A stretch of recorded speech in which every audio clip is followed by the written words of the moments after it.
आपण पाहत आहात सुपरफास्ट 24 तास न्यूज, बातम्यांचा खरा वेग. नमस्कार मित्रांनो, या विशेष वृत्तांतामध्ये निवडणुकीच्या पार्श्वभूमीवर होत असलेल्या मी तुमचं स्वागत करतोय. आपल्यासोबत शेतकरी कामगार पक्षाचे नेते आणि त्याच बरोबर कष्टकरी कामगार चळवळीतल्या सर्वसामान्य नागरिकांना न्याय मिळवून देण्यासाठी सातत्याने रस्त्यावरची लढाई लढणारे आणि स्पष्ट वक्ते असलेले भाई कीर्तिकुमार बोरांडे आपल्यासोबत आहेत. त्या निवडणुकीच्या पार्श्वभूमीवर त्यांच्याशी चर्चा करणार आहोत की हे निवडणूक जी प्रक्रिया आहे की होणारी जी निवडणूक आहे ती कशा पद्धतीने होत आहे आणि त्यानंतर नेमकं काय होत आहे आणि राजकारण कोणत्या लेवलला चाललंय या बऱ्याच गोष्टींचा ते उलगडा करणार आहेत. तत्पूर्वी राहुल सर, तुम्ही थोडस सरांच्या बद्दल बोला की नेमकं काय कशा पद्धतीने राहणार. आज माझ्यासोबत शेतकरी कामगार पक्षाचे जिल्हाध्यक्ष आणि कष्टकरी कामगारांचं नेतृत्व असणारे भाई कीर्तिकुमार बोरांडे. प्रश्न असा आहे की विविध पक्षामध्ये निष्ठेने काम करणारे कार्यकर्ते आहेत, तर अशा कार्यकर्त्यांना सुद्धा राजकीय क्षेत्रात उभं राहण्यासाठी, त्यांनाही सुद्धा निवडणुकीला तोंड सामोरं जाण्यासाठी, त्यांनाही करण्यासाठी ते प्रयत्न करत असतात. एकंदरीत या निवडणुकीला पाहत असताना भाई कीर्तिकुमार बोरांडे कसं पाहतात या गोष्टीचं विश्लेषण करूया. अमर गालपाडे सर, मुद्दा महत्वाचा आहे आणि फार आहे, काय सांगाल भाई? हे पहा, तुम्ही जे काय प्रश्न केला की ह्या महानगरपालिकेच्या निवडणुकीकडे तुम्ही कसं पाहता, बाकीचं कुणाच्या किती येतील जातील, कोण सभा किती घेईल किंवा कुणाची युती होईल किंवा महायुती होईल, ह्या सगळ्या गोष्टी बाजूला सोडा. ह्या परभणी महानगरपालिकेची निवडणूक लागल्यापासून मला सगळ्यात जे काय अतिशय वाईट वाटणारी जी काय गोष्ट आहे, माझ्या मनाला लागलेली जी गोष्ट आहे ती अशी आहे की जे काही आपण सगळ्या पक्षाच्या मुलाखती पाहिल्या, उमेदवारांच्या ज्या काही मुलाखती घेतल्या, ह्या सगळ्या मुलाखती सगळ्या पक्षांच्या सगळ्या उमेदवाराच्या ज्या मुलाखती घेतल्यात ना, त्याच्यामध्ये प्रकर्षाने एक गोष्ट जाणवलेली आहे की प्रत्येक जे काही उमेदवार असेल तिकीट मागायला गेलेल्या मुलाखतीमध्ये प्रत्येक पक्षाकडून त्या उमेदवाराला फक्त तिकीट मागणाऱ्याला सगळ्यात मुख्य प्रश्न एकच विचारला गेला की तुम्ही निवडणुकीला किती रुपये लावू शकतात, किती पैसे लावू शकतात. हा सगळ्यात कळीचा मुद्दा होता मित्रांनो. आणि निवडणूक लढवायची का निवडणूक नाही लढवायची हे सुद्धा पक्षाने किंवा उमेदवारांनी फक्त पैशावर ठरवलेलं लक्षात ठेवा. आणि मग ह्याच्यातून वाईट कोणती गोष्ट घडलेली आहे की एका तरी पक्षाने मुलाखतीच्या दरम्यान कार्यकर्त्याला हा प्रश्न विचारलाय का की तू ज्या पक्षाचं आपल्या तिकीट मागतोस तू त्या पक्षामध्ये किती वर्षापासून काम करतोस. हा एकाही पक्षाने एकाही उमेदवाराला मुलाखतीमध्ये प्रश्न विचारला नाही, लक्षात ठेवा. त्यांनी प्रत्येक फक्त पुढाऱ्यांनी तेवढंच विचारलंय की तुम्ही किती पैसे लावू शकता.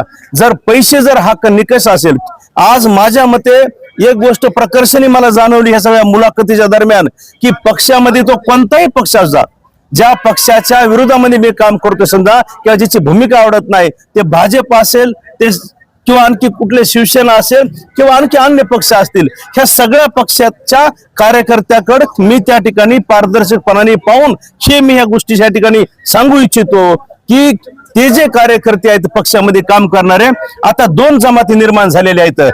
पक्षामध्ये पक्षाचं काम करणारे कार्यकर्त्याची वेगळी जमात आहे आणि त्याच पक्षाच्या सिम्बॉलवरती निवडणूक लढविणाऱ्या उमेदवाराची वेगळी जमात आहेत. ह्या दोन जमाती प्रत्येक पक्षामध्ये तयार झालेल्या आहेत. आणि मग कार्यकर्त्याचं काय काम आहे, तर कार्यकर्त्याचं एकच काम आहे, आमचे नेते आले पक्षाचे, चला माणसं घेऊन या, झेंडे लावा, बॅनर लावा, त्याच्यानंतर पुन्हा पक्षाचा प्रोपगंडा करा, प्रचार करा, पक्षाने वरून घेतलेले धोरणे किंवा भूमिका आहे त्याची लोकांमध्ये चर्चा करा. हे काम करणाऱ्या कार्यकर्त्याची जमात वेगळी आहे. आणि ऐन वेळेला मी 50 लाख लावतो, मी 1 कोटी रुपये लावतो म्हणून मैदानामध्ये उतरणारी जी काही हे आयत्या वेळेला जे काही तिकीट घेणार आहेत ना, ही दुसरी जमात आहे. ह्याच्यामुळं ही गोष्ट आत्ता घडत असल्यामुळं ह्याचे सगळ्यात पुढे काय गंभीर परिणाम होणार आहेत आपल्यावरती, तर गंभीर परिणाम असं होईल की पक्षामध्ये काम करणारा कार्यकर्त्याला जसा जसा ह्या गोष्टीचा अनुभव येईल की काम करणाऱ्या माणसाला तिकीट भेटत नाही तर ज्याच्यापाशी पैसे त्याला तिकीट भेटते, मनुष्याने काय होईल, काम करणारी जी जमात आहे कार्यकर्ता नावाची ती आता ह्याच्यानंतर सगळ्या पक्षातून लोप पावली जाईल. ही सगळ्यात वाईट गोष्ट मला या निवडणुकीच्या संदर्भाने जाणवते प्रकर्षानं. एकनिष्ठता जी होती पहिलं, प्रामाणिकपणा, पक्षाची एकनिष्ठता होती आणि त्या एकनिष्ठतेवर आधारित माणसाला तिकीट मिळायची, काय मिळायची, आता तसं होता दिसत नाही. प्रत्येक पक्षामध्ये पूर्वी काय व्हायचं, मुलाखतीला तोच प्रश्न व्हायचा ना की तो पक्ष सभासद कधी झालास, किती वर्षापासून तू काम करतोस, पक्षाच्या कुठल्या कुठल्या कार्यक्रमामध्ये प्रत्यक्ष सहभाग घेतला, हा प्रश्न राहायचा. आणि त्याच्यामुळं काय व्हायचं माहिती का, मला आठवतं एकदा परभणीमध्ये स्थानिक स्वराज्याच्या निवडणुकीमध्ये भारतीय जनता पार्टीनं अभय साठे यांना त्या ठिकाणी उमेदवारी दिली होती. त्यावेळेस त्यांनी विचारलं नाही की अभय साठे तुमच्याविषयी रुपये किती आहेत, हे विचारलं नाही. परंतु आता माझ्या डोळ्यासमोरचा प्रश्न आहे, आता दिनेश तुळशीने नरवाडकर गेले, ठीक आहे ना, ते भाजप मधला एक चांगला सामान्य कार्यकर्ता आहे, भाजपवर निष्ठ असणारा कार्यकर्ता आहे. त्याला जर विचारलं तू 50 लाख रुपये लावू शकतोस का, ते उमेदवारी सोडून द्यावं, ते मुलाखतीला तुमच्याकडे येणार नाही. म्हणजे कुठलाही मी त्यांचंच का नाव घेतलं, कारण तो भाजप आहे, लक्षात ठेवा. हे बाकीचे तर माझे सहकारी पक्ष आहेत, पण भाजपच्या त्या कार्यकर्त्याची पण तशी अवस्था आहे. ह्याच्या प्रचंड मनाला खेद वाटते. मी काय ह्या म्हणजे उमेदवारी मधला मी माझ्या पद्धतीने ह्याच्यामध्ये जे काही चांगले माणसं काय असतील त्यांना सभागृहात धाडण्यासाठी एक थोडं मी माझ्या पद्धतीने जे होईल ते काम करणारा माणूस आहे.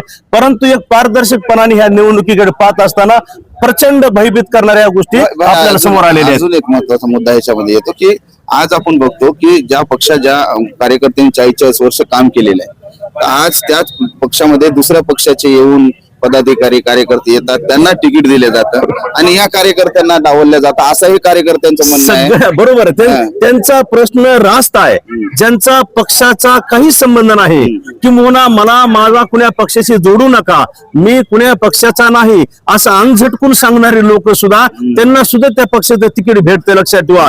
माझं काय म्हणणं आहे की ह्या सगळ्या पक्षामध्ये राजकीय पक्षात काम करणाऱ्या कार्यकर्ते ना, सामान्य जे 50 लाख 1 कोटी भरू शकत नाहीत किंवा उमेदवारी घेऊ शकत नाहीत, त्या सगळ्या कार्यकर्त्याला माझी विनंती आहे, तुम्हाला जर चांगले दिवस आणायचे असतील तर तुम्ही एक काम केलं पाहिजे. तुमच्या पक्षामध्ये तुमच्या पक्षानं ज्या पैशावाल्याला रेडीमेड त्या ठिकाणी उमेदवारी दिवशी उभा केलेले ना, तुम्ही दुसऱ्या पक्षाच्या माणसाच्या विरोधात काम करू नका. तुम्ही काय करा, पहिलं काम एकच काम करा, जर ही खोड मोडायची असेल पार्टीची आपापल्या, तर तुम्ही काय करा, ज्या रेडीमेड लोकांना तिकीट दिलेत ना, या सगळ्या निष्ठावान कार्यकर्त्यांना एकत्र यायचं आणि आपल्याच पक्षाने जे काही रेडीमेड माणसाला पैशावाल्याला माणसाला तिकीट दिलं का, त्याचा आधी त्या ठिकाणी नायनाट करून टाका. तसं माणसं आधी पाडा तुम्ही, त्याच्यानंतर मग पक्ष काय करतील तर निष्ठावंताची भविष्यामध्ये दखल घेतील, असं या ठिकाणी मला प्रांजळपणाने त्यांना आव्हान करू वाटतंय. निश्चितच कार्यकर्त्यांनी सुद्धा आपली भूमिका स्पष्ट केली पाहिजे असं मत भाई कीर्तिकुमार. एकंदरीत सामाजिक राजकीय क्षेत्रात तरुण कार्यकर्ते आहेत, त्यांना सुद्धा संधी मिळणं आणि त्यांना सुद्धा न्याय मिळणं अशी भूमिका भाई कीर्तिकुमार बुरांडे यांनी घेतली आहे. अमर सर, आता आपल्यासोबत पत्रकार भाई कीर्तिकुमार बुरांडे यांनी नेमका जळजळीत प्रश्न काय आहे याच्यावरती भाष्य केलेलं आहे आणि सखोल अशी ते मुलाखत दिलेली आहे. सध्या आपल्यासोबत मोहसिन खान जोडलेले आहेत, राजकीय विश्लेषक आणि आमचे सिनियर असलेले ज्येष्ठ पत्रकार आहेत. काय प्रतिक्रिया आहे तुमची, कशा पद्धतीने निवडणूक आपण बघताय? कीर्तिकुमार बुरांडे साहेबांनी खरंच जो प्रश्न उपस्थित केला, सर्वच पक्षात हीच परिस्थिती आहे. 50 लाख रुपये आहे का, 1 कोटी रुपये आहेत का, असं विचारलं जातंय.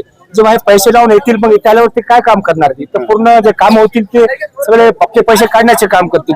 त्यामुळे भविष्यात परभणी शहराचा विकास थांबेल, भ्रष्टाचार मोठ्या प्रमाणात वाढेल. हा अत्यंत घातक गोष्ट आहे शहरासाठी. लोकांनी आता जे पैशावर लोक आहेत, खरंच त्यांना एकदा पाडाव, त्यांची खोड मोडाव. आणि पक्षामध्ये काय राहिलेलं नाही, पक्ष नाही, काय नाही, कोणी कोणत्या पक्षात चालला, आयाराम गयाराम संस्कृती वाढलेली आहे आणि ही परिस्थिती अत्यंत घातक आहे. आणि भविष्यात जेव्हा जो पैसे लगाएगा वो पैसे निकालेगा भी ना, जे लावणार ते काढणार, तर आपला विकास फुटणार आहे. निश्चितच सर्व परभणीच्या सुजाण नागरिकांनी या गोष्टीवर ध्यान द्यावे आणि जे पैशावर लोक आहेत त्यांचे पैसे सुद्धा घेऊ नये, त्यांना पाडण्याचे काम करावे, जेणेकरून शहराचा विकास होईल. मोहसिन खान यांनी सुद्धा भाई कीर्तिकुमार बुरांडे यांच्या जी काय प्रतिक्रिया दिली त्याच्यावर सुद्धा त्यांनी सहमती दर्शवलेली आहे. आणि खरंच एक महत्वाचा प्रश्न भाईंनी आपल्यासमोर उभा केलेला आहे. राहुल सर, काय म्हणतात बघा? आजच्या महत्वाचा जो विषय आहे आजच्या निवडणुकीच्या दरम्यान कार्यकर्त्यांचा आहे, नागरिकांचा आहे, कार्यकर्ते कुचंबना आहे. एकंदरीत भाई कीर्तिकुमार बुरांडे, पत्रकार मोहसिनजी यांनी सुद्धा मांडलेला आहे. अशा दररोज आपल्याशी आम्ही आमच्या चॅनलच्या माध्यमातून विषय निश्चितच आपल्यासमोर आणलेला आहे. चॅनलला फॉलो करा, सबस्क्राईबर करा. व्हिडिओ जर्नलिस्ट संदीप लहानेसह मी राहुल लेवाळ, अमर गालपाडे, परभणी.